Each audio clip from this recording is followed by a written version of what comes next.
Well, hello, Mr. Fancy Pants.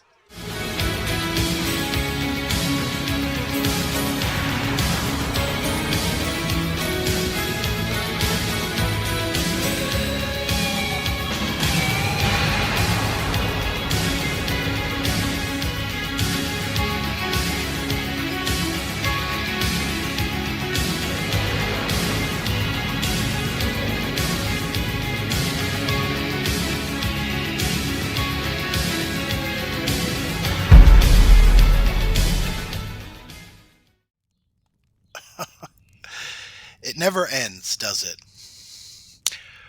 Oh, you precious, precious little Richard Allen is innocent conspiracy theorists. You with your tinfoil hat so tightly fastened they've seemingly cut off all oxygen to your frontal lobes. You who have decided that the evidence provided at trial is all just a grand illusion designed to what exactly? Make a random dude from Delphi look bad? Because that's clearly the most logical explanation for two murdered little girls. Let's just take a moment to marvel at your intellectual acrobatics, shall we?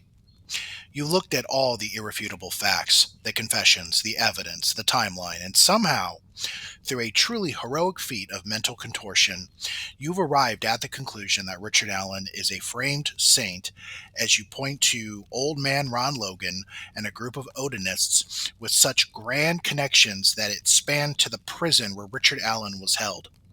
First, you said he was threatened by evil Odinist guards to make him confess, and later you pivot and say it was because he was in a state of psychosis. So, which is it? I mean, you throw shit at the wall to see what sticks, but sadly for you, it just seems to slide off the walls and onto the floor. Your reasoning is truly inspiring in a way that a train wreck inspires rubbernecking. You're like a dog chasing its own tail, convinced it's a shadowy Indiana state government operative. And then, just when I think my eyes can't roll any further back into my skull, you recently decide to unleash your digital wrath on people like the Unsolved? I mean, the Unsolved, for crying out loud. A guy who operates a channel dedicated to actual journalism work, to presenting the actual facts, to giving a voice, especially to a juror on the Richard Allen trial. But no, that's too inconvenient for your delicate sensibilities. You can't handle truth when it doesn't fit your fan fiction narrative, can you? So, what's your brilliant strategy? Attack the Unsolved's character. Because clearly, if you can convince enough gullible souls that someone presenting the side of a juror who clearly found Richard guilty and didn't buy into the outside noise you've all been spewing, then it's gotta be fake, right? You keyboard warriors sitting in your dimly lit basements fueled by stale Cheetos and an overdose of YouTube rabbit holes suddenly transform into legal scholars, forensic experts, and character assassins. It's truly a sight to behold, like watching a toddler trying to perform open heart surgery with a spork. But the doxing, oh, the doxing, that's where you truly ascend to peak patheticness. You're so utterly devoid of actual arguments, so completely bankrupt of a logical thought, that your only recourse is to try and terrorize people in their real lives. Because when you can't win the argument because the results are against you, you resort to trying to win by making someone fear for their safety or simply exhaust them to the point that they just want to step away. What a brave, honorable stand. You're not just wrong, you're cowards. And you know who you are. I considered whether or not I should mention your names, but you know what? You don't deserve it. You're the bullies of the internet playground, throwing sand when you can't win a game of tag. And you wonder why these jurors don't want their identities known. It's because of sick fucks like you. Do you honestly think that harassing people and exposing their personal information makes your ludicrous theories more valid? Does it magically transform Richard Allen into a choir boy? Does it resurrect Abby and Libby and bring them back to their families? No, you insufferable, deluded motherfuckers. It just proves that you are so deeply invested in your own fantasy world that you're willing to cross lines that any decent human being wouldn't even consider. You are not truth seekers. You are not justice warriors. You are a clown car full of ill informed, emotionally stunted individuals whose only contribution to society is to make actual victims' families relive their nightmares. Congratulations for that. So take your baseless accusations, your ridiculous theories, your pathetic doxing attempts, and shove them up your Delulu asses. The rest of us are busy living in reality, where facts still matter, and where the memories of Abby and Libby deserve respect, not your idiotic fan fiction. So allow me to repeat what makes you cover your ears, close your eyes, and stomp your feet. Richard Allen is guilty. The verdict stands, grounded firmly in both fact and law.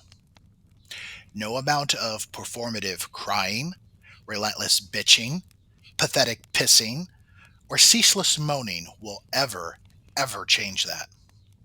Your underwhelming live streams, your pathetic groundswells, and your truly sad social media posts are nothing but wasted breath and wasted life. You honestly have a better, more realistic chance of turning mud into pure gold than you do of ever freeing Richard Allen. Every time an appeal is denied and you start to cry, just picture me laughing at your patheticness. Because, quite frankly, that's all you're good for. Now, if you'll excuse me, I think I hear the sound of actual sanity calling my name. Oh, and one last thing. Go fuck yourself.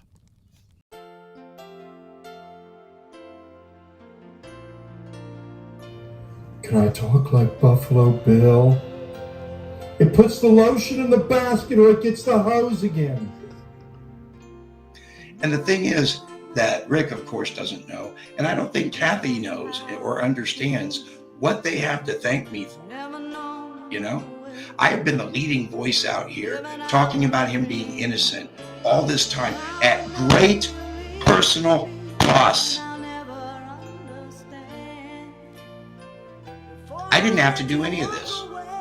I have put my ass on the line, my home on the line, my marriage on the line to prove this man innocent. And this is the thanks I give for it. I'd fuck me hard.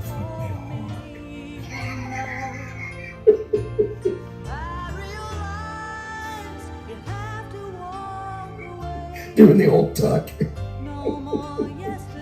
I'm done with Delphi. So I'll see you next time around. Good night.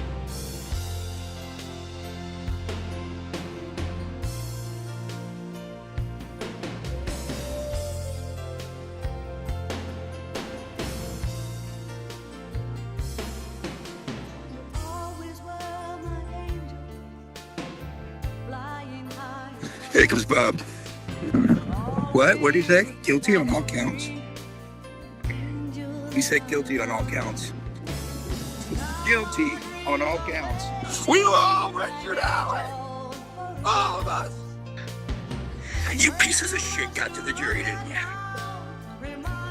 The FBI were the ones who stupidly cleared Tony and Kagan Klein the day after they raided the house. Why did they do that? Because they checked their electronics and realized this wasn't what they thought they were going to find. That Kagan wasn't trying to lure young girls into a meeting. All he was trying to do was get a little jerky material. That's it.